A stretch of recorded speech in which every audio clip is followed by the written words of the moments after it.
Hi friends, இன்றைக்கி என்ன video பார்க்க போகிறோன்னா, இன்றைக்கி என்ன சமையல் தான் பார்க்க போகிறோம். இன்றைக்கி என்ன சமையல்னால் அரிசி பருப்பு சாதம். பிடிச்சிருந்தா சப்ஸ்கிரைப் பண்ணுங்கள், லைக் பண்ணுங்கள். லைக் பண்ணுங்கள் கண்டிப்பாக. இந்த சாதம் எனக்கு, என் ஹஸ்பண்டுக்கு, என் பையனுக்கு பிடிக்கும். என் பொண்ணுக்கு மட்டும் பிடிக்காது. ஏன்னா பருப்பு போட்டிருக்கோம்ல, அதனால் பருப்பு போட்டு அவளுக்கு பிடிக்காது. ஆனால் எப்படியாவது அவளை சாப்பிட வச்சுருவேன்.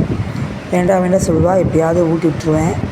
உங்கள் குழந்தைகளுக்கு பிடிக்குமா பிடிக்கலையா சொல்லுங்கள். அரிசி பருப்பு சாதம் இது நல்லாயிருக்கும், டேஸ்ட்டாக இருக்கும். நல்ல வாரத்துக்கு ஒரு முறை சாப்பிட்டா நல்லாயிருக்கும். நீங்களும் செஞ்சு பாருங்கள். செஞ்சு பார்த்துட்டு எப்படி இருக்குன்னு சொல்லுங்கள். டெய்லி ஏதாவது ஒன்று சமைக்கணும்ல, அதனால சமைக்கிறேன். அரிசி பருப்பு சாதம் டெய்லி ஒரு சாதம்.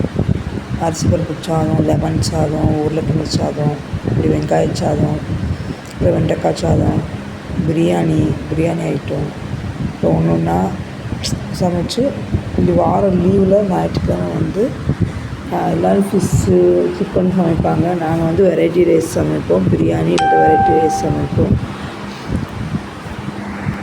அவங்களுக்கு ஃபிஷ்ஷு, சிக்கனு, மட்டன்னு சாப்பிடுவாங்க.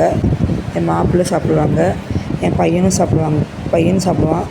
நாங்கள் 2 பேரும் சாப்பிட மாட்டோம். அதனால் வாரத்துக்கு அவங்க கடையில் போய் சாப்பிட்டுக்கிடுவாங்க. நாங்கள் வீட்டிலையே வெரைட்டி ரைஸ் செஞ்சு சாப்பிடுவோம். எப்போயாவது முட்டை குழம்பு வைப்போம். வாரம் ஞாயிற்றுக்கிழமை முட்டை குழம்பு வைப்போம்.